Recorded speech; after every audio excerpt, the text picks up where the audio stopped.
Well, Dylan Cozens' name continues to pop up in trade rumors. So, is it time to move on from Dylan Cozens? And two, if it is, what on earth are the Sabres going to get from these teams that have been rumored to be interested? We'll get to it coming up on the Locked On Sabres podcast.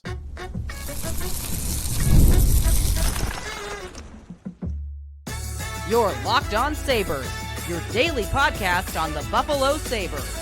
Part of the Locked On Podcast Network, your team every day.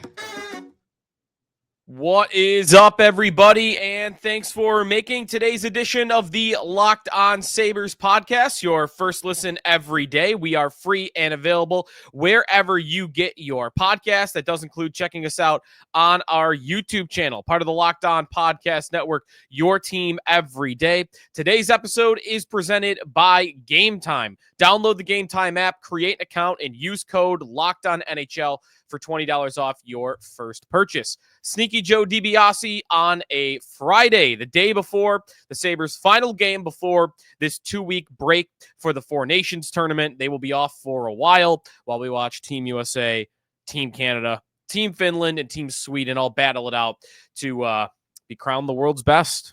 And the U.S. is favored. How about that? We'll talk more about it next week. I'm actually very, very, very excited for this tournament. But we still have some Sabres business to attend to before we get to all of that. And it's going to be a little bit of what we're going to see tomorrow. We get some injury updates for the game against the Predators tomorrow night. 8 o'clock puck drop in Nashville before the Sabres return home for their break. Dahlin, by the way, going to play for Sweden. Luukkonen and Joki Harju going to play for Finland. And amazingly, Tage Thompson not going to play for Team USA, but we've mentioned that along the way. Today is going to be a trade episode. We are going to get into it. We are about a month away from the NHL trade deadline. In fact, I think the deadline is 1 month from today. It is March 7th, and today is February 7th, so we are exactly 1 month out from the NHL trade deadline. And I want to talk today and get into it again on the most interesting Sabre who continues to pop up in these trade articles and rumors, whether it's Pierre LeBrun, Elliot Friedman, Dave Pagnotta, any of these insider guys around hockey are talking about one Sabre more than any of the rest combined. And that is Dylan Cozens. The Cozens smoke continues to grow. Every day that passes, it's starting to feel more and more likely that the Sabres are going to move on from Dylan Cozens. There is some reason to believe in the league that this team is more willing to trade Cozens than any of their other core players.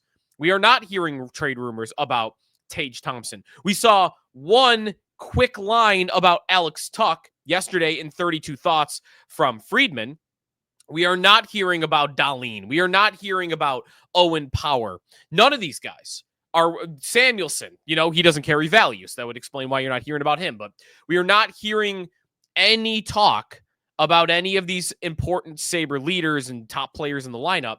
We are consistently hearing, though, hey, 2/3 of the league has checked in on Dylan Cozens. That from LeBrun. Hey, here's Kevin Weeks with a list of teams that are looking to trade for Dylan Cozens. It's just time after time, something connecting Cozens to the trade market is being made. Any of these trade bait lists that you're going to see over the next month, I guarantee you, is going to have Cozens as the highest ranked Sabre.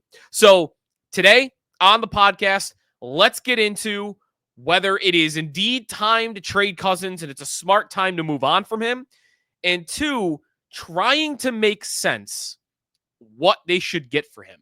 Because I think that's an incredibly difficult question to answer.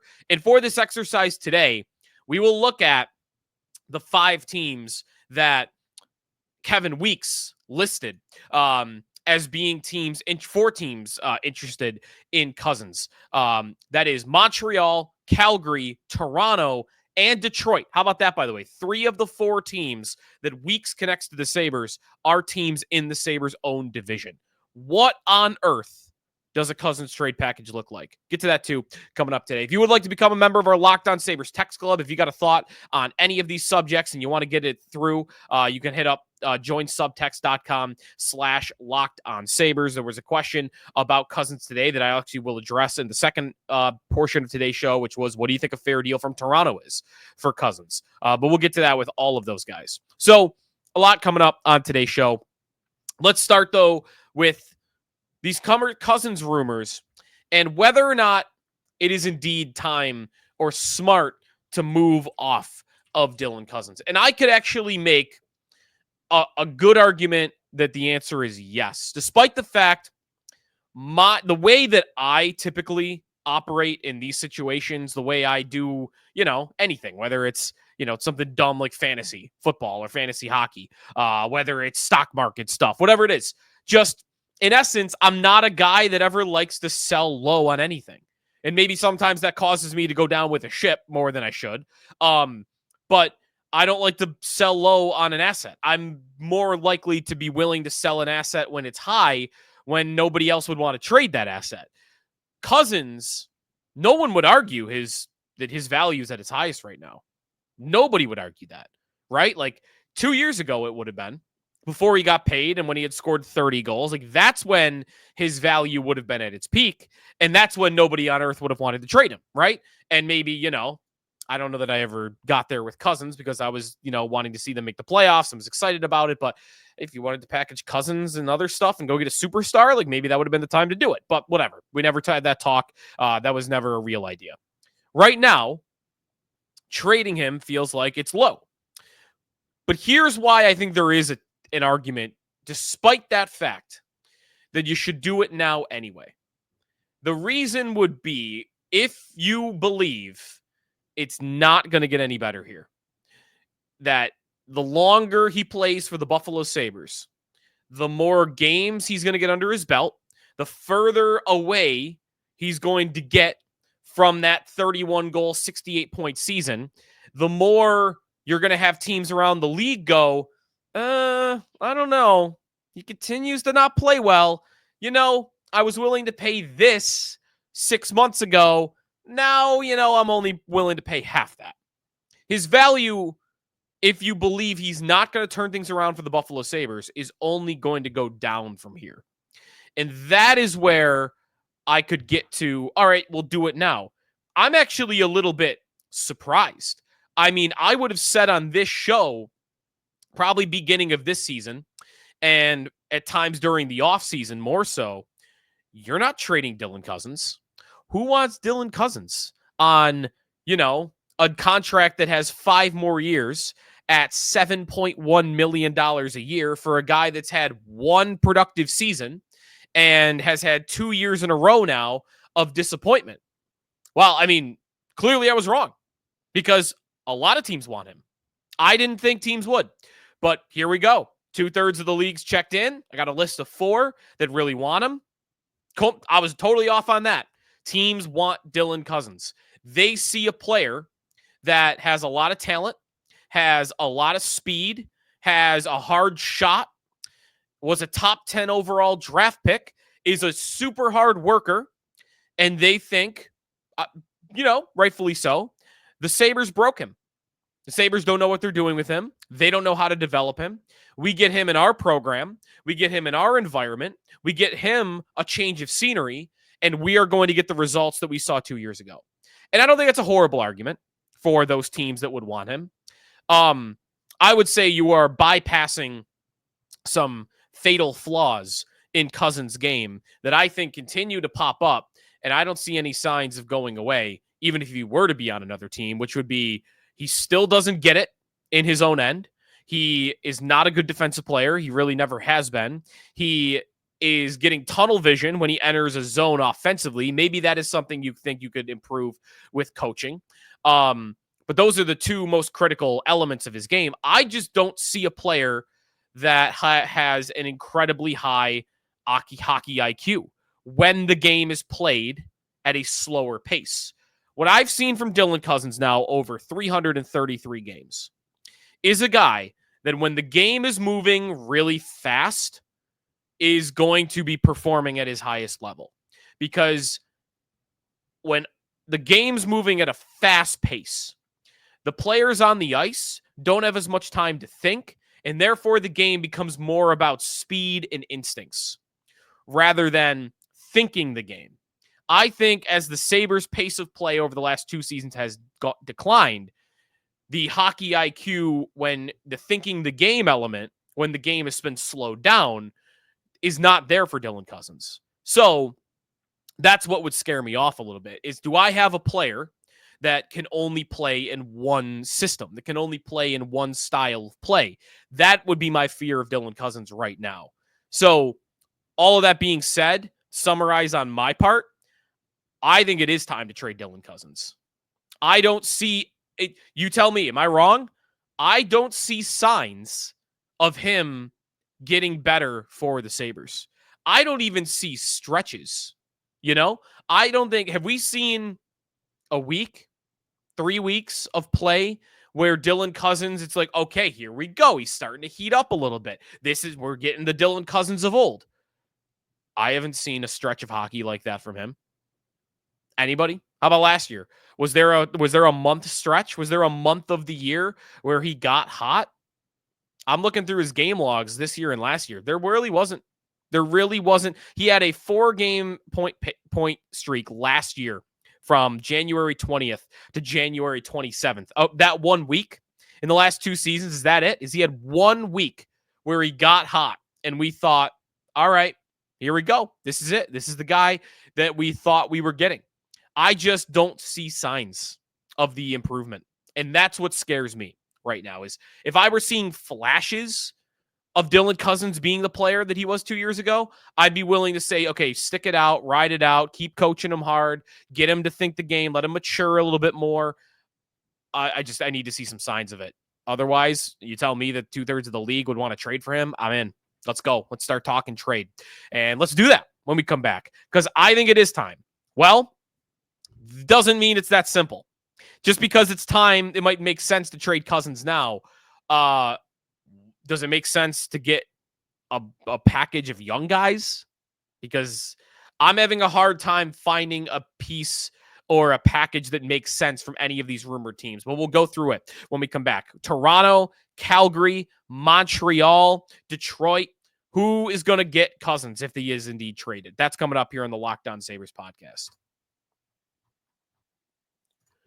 Today's episode of the Locked On Sabres podcast is presented by Game Time. If you're looking for tickets to your next big event, whether it is a concert, a comedy show, or a sports game, finding the right ticket at the right price can be a headache. But with Game Time Picks, it has never been easier. Let me tell you how it works. Game Time Picks, the app does all the hard work for you. It curates the best deals so you don't have to waste time searching through endless ticket listings. I've been using Game Time Picks for a while now. You get the super deal for a prime seat. Couldn't believe the value that you get. The seat view feature is a game changer. Before I even hit buy, I can see exactly what my seat will look like. It's so reassuring, especially when you're going to arenas that you've never been to before. Like if you've been downtown Buffalo, a million times in your life, you know what you're going to get.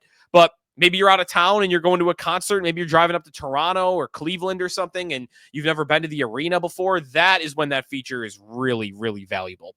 The best part, you're covered with Game Time's lowest price guarantee. If you find a better deal somewhere else, they'll refund you 110% of the difference. Plus, your tickets are guaranteed to be delivered on time. With easy cancellation options, something comes up. Take the guesswork out of buying tickets with Game Time. Download the Game Time app, create an account, and use code LOCKEDONNHL for $20 off your first purchase. Terms apply. Again, create an account and redeem code LOCKEDONNHL for $20 off. Download Game Time today. Last minute tickets, lowest price guaranteed.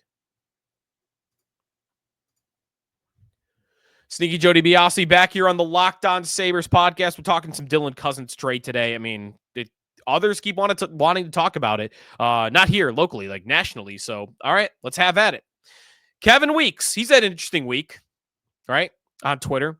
He decides on, was it Wednesday? I'm going to tweet out a picture of Chippewa Street. No caption other than the eyeball emojis. Nobody following Kevin Weeks, by the way, that's not from Buffalo, would have known that was a picture of Buffalo, which was the first interesting thing. So he tweets that. Nothing happens. We thought maybe a trade was imminent. Nope, nothing. So, okay, that happened. Then Weeks tweets out a couple days later, quote, I'm speaking to sources. I'm told there's plenty of expressions of interest from clubs in Dylan Cozens, including the Canadiens, the Flames, the Maple Leafs, and the Red Wings. 4 teams that he's got being interested. Now, all right, I got one Twitter question from earlier today from a texter.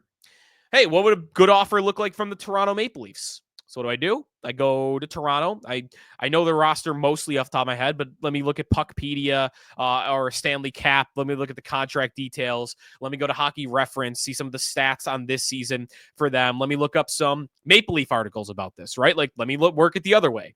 I'll often do that when we're talking trade. I'll search Maple Leafs and Dylan Cozens trade, and I'll go read the Maple Leafs blog sites.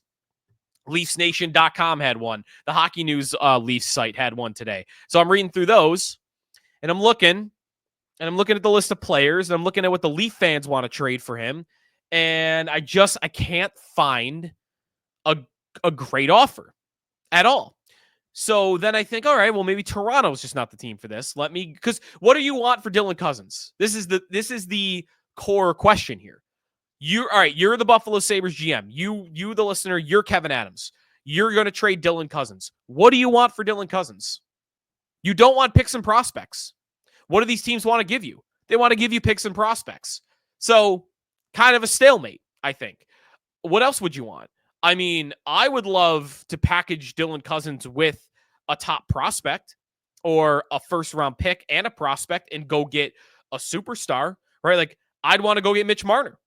I don't know how realistic that is. It's probably not realistic at all.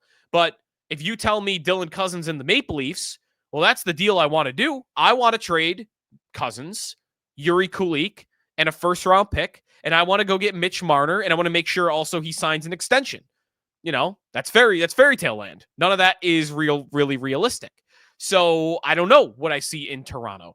Calgary, same thing. What do I have? 30-plus-year-old guys that are a little bit past their prime, if not even very past their prime. And I have players of Dylan Cozens' age that aren't even as good as Dylan Cozens. What do I have in Montreal? Kind of the same thing. What do I have in Detroit?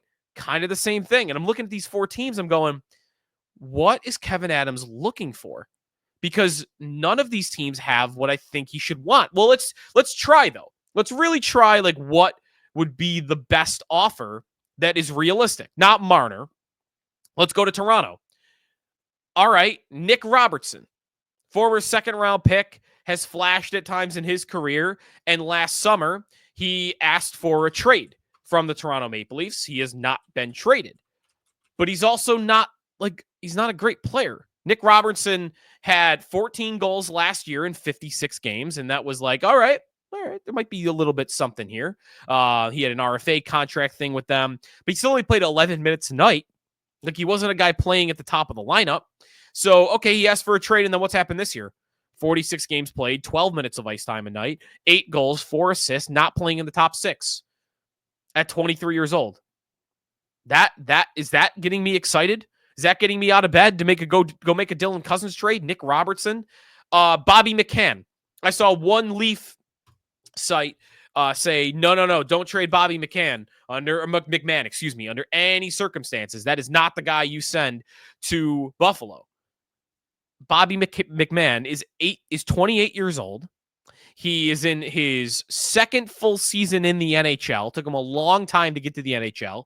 He had 15 goals last year in 56 games. And this year, to his credit, he's having a great goal-scoring season. 17 goals, 46 games played. He has played more minutes in the top 6. He's on a 3-game goal streak right now.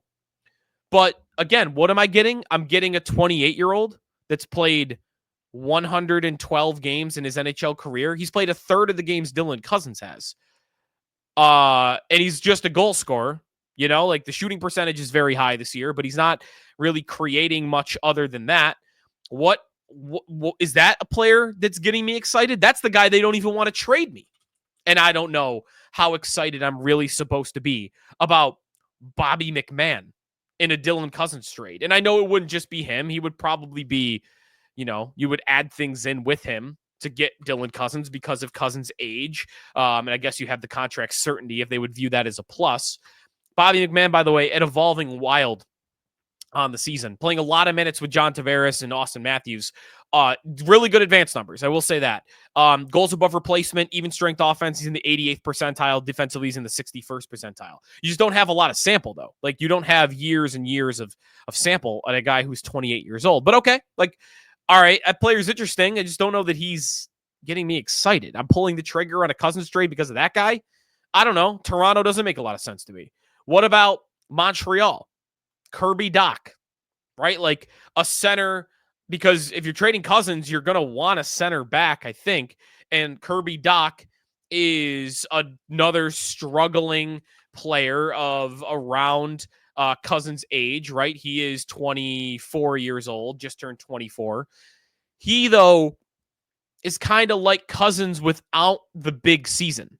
You know, like all the other seasons look kind of similar, but he hasn't had the big season that Cozens had. So, I don't know. 10 goals this year in Montreal. Logan Mailloux is another one that Montreal people have mentioned, who was a late first-round pick of the Montreal Canadiens. Remember, he was a controversial pick a couple of years ago. That he went 31st overall in 2021. The reason why was he had asked teams not to draft him after he was, I think, not just accused, but I think even maybe indicted. Like, maybe I should get that right, the legal process, but whatever it was, he was accused of and admitted to releasing a sexual explicit photo and video of a woman while he was playing in juniors without her consent. Sent it to teammates to impress teammates. Like, those were his words. And then he asked teams not to draft him because he thought he had to grow up and he was trying to get over that situation. And, you know, I would have never picked him. I would have never picked him in a million years after that happened. Just even for what it said about my organization. When in the NHL draft, who needs that bad, you know, that bad situation and questionable personality in your organization in a draft pick that's such a crapshoot anyway? But Montreal did it, and he has played in the AHL mostly over the last 2 years, and he's kind of been slow to develop on the ice. So personally, like, not a player that I would really be interested much at all, especially on the blue line. He is a right shot defenseman. Those are very rare. He's just not an NHL player yet. So Montreal, I don't know. What, you want something at the top of their lineup? What do you want? You're not getting Cole Caulfield.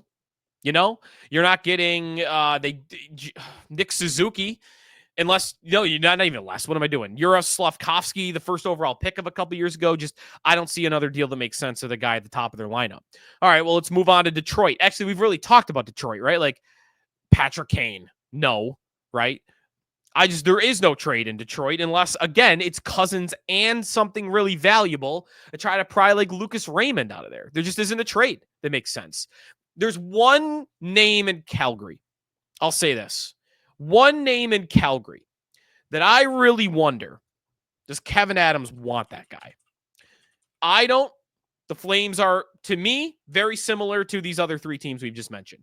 I look at the roster, I look at the lineup, I look at the contracts. I just don't see a natural package for what the Sabres would want for Dylan Cozens. I wonder if Kevyn Adams would disagree with me. The guy I wonder about for Kevyn Adams is Nazem Kadri.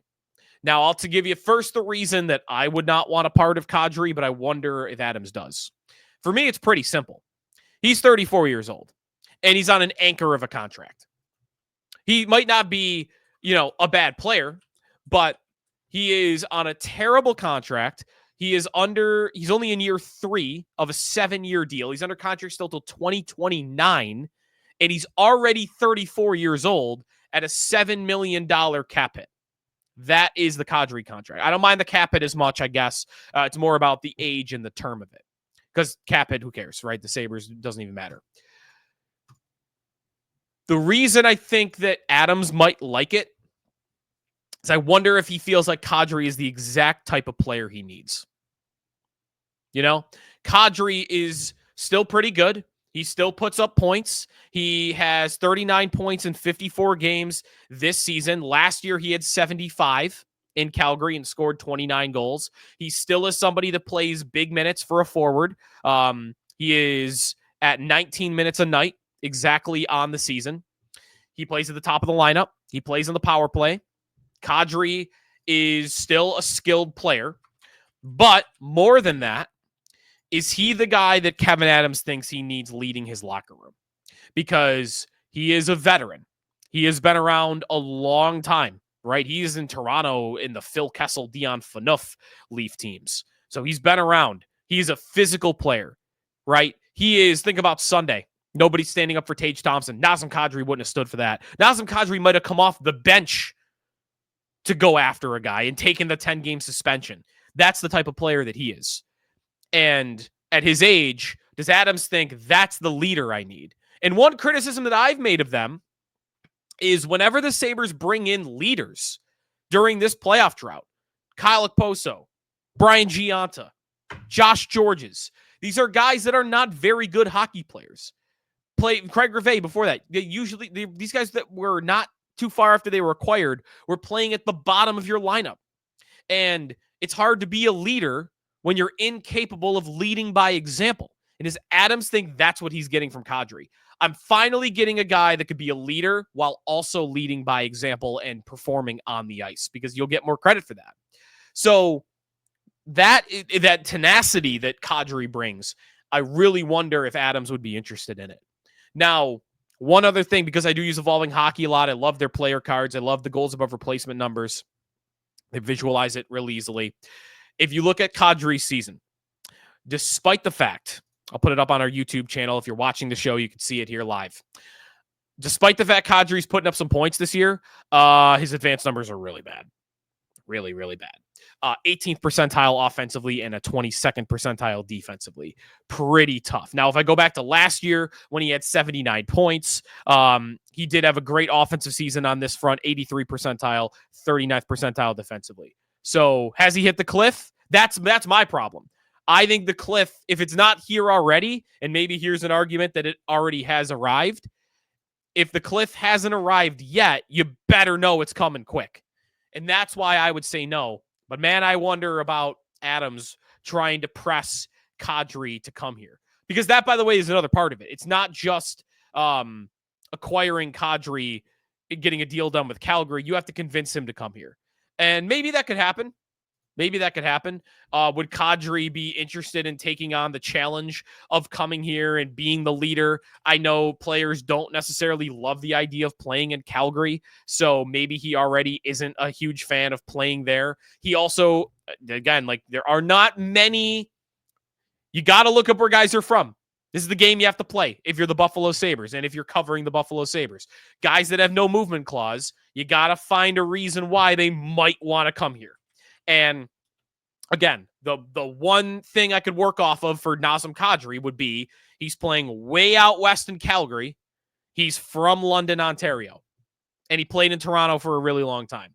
So that's what I'm doing here. Is he just want to live near home again in the twilight years of his career, and does he think he could help turn around the Buffalo Sabres? That would be my only reason to believe he could waive it. Is I'm from London, Ontario, and it's not that far a drive. What's London, Ontario? Like an hour and a half, hour and 45, something like that. So that's the guy I think of for them. Rasmus Andersson, we've talked about last year as an idea for the Sabres. He, though, has a contract expiring, and I'd be less likely to believe that he would sign an extension here. That'd be one where I'd trade Cozens to Calgary for Rasmus Andersson because I probably feel like I'm going to have to trade Bo Byram, but I got to know that Anderson's going to sign with me, or else I'm not doing it. Matthew Coronado is a good young player. He's having a nice season for them that I'd be interested in. Connor Zary is a center in their system. Well, not even the system. He's playing now for them. 40 games, 10 goals, 23 years old, down the middle. He could be somebody that would come back in a Cozens deal. So I guess going through these four teams, I think Calgary's the one that makes sense the most. I don't think they're perfect. There's no, I just went through the names. There's no package that gets me super excited. I just think it's the best of four teams that don't really make a lot of sense, personally. All right, so that's the look at what's going on with Dylan Cozens, the update on that, and of course, that'll be a subject I'm sure we're talking a lot about through the next month. When we come back, what's going on for Sabres and Predators tomorrow? Who's playing? Who's not playing? We have a good indication of that already. That's coming up on the Locked On Sabres podcast. Back here on the Locked On Sabres podcast. Thanks for making us your first listen every day. Tomorrow is a game night. The Sabres and the Nashville Predators, 8 o'clock puck drop, their final game before a 2-week break. So we have a little bit of an injury update again in this matchup where you're playing a bad Predators team that the Sabres just beat recently here and are looking to do it again. And luckily, it looks like they're going to have some of their important players. We talked a lot about Dylan Cozens today. Cozens did not practice for the Sabres on Wednesday. He was on the ice for the Sabres today. So Lindy says signs are good for Cozens tomorrow. And he said the exact same about Tage Thompson and Ukko-Pekka Luukkonen. All of those three were back at practice, and Lindy made it sound like all three are going to be in the lineup, which is huge. Especially on the Cozens, or not the Cozens front, the Thompson front. Luukkonen, he's been up and down. Reimer's actually been pretty good this year. Reimer has the best quality start percentage in the NHL this year, which is pretty amazing. So I'm not saying Luukkonen isn't valuable, but I think he would have been okay with Reimer playing one more game.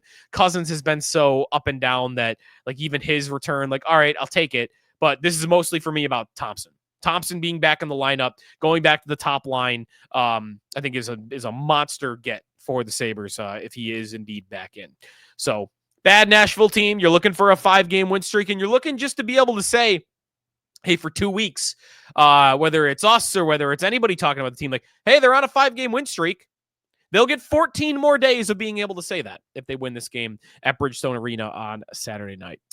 All right, it's going to do it for us today here in the Locked On Sabres podcast. We will talk to you after Sabres and Predators, so enjoy the game, and we'll talk to you next time. If you want to check out some Bills chatter, Joe Marino's got you covered on Locked On Bills. Check out all our Locked On shows, whether it's Locked On Eagles, my brother Lou DiBiase. He's got you covered ahead of the Super Bowl coming up on Sunday. Would definitely recommend checking him out. He had the guys from Locked On Chiefs on. They went through it. Go Eagles on Sunday. We'll talk to you next time here in the Locked On Sabres podcast, part of the Locked On Podcast Network, your team every day.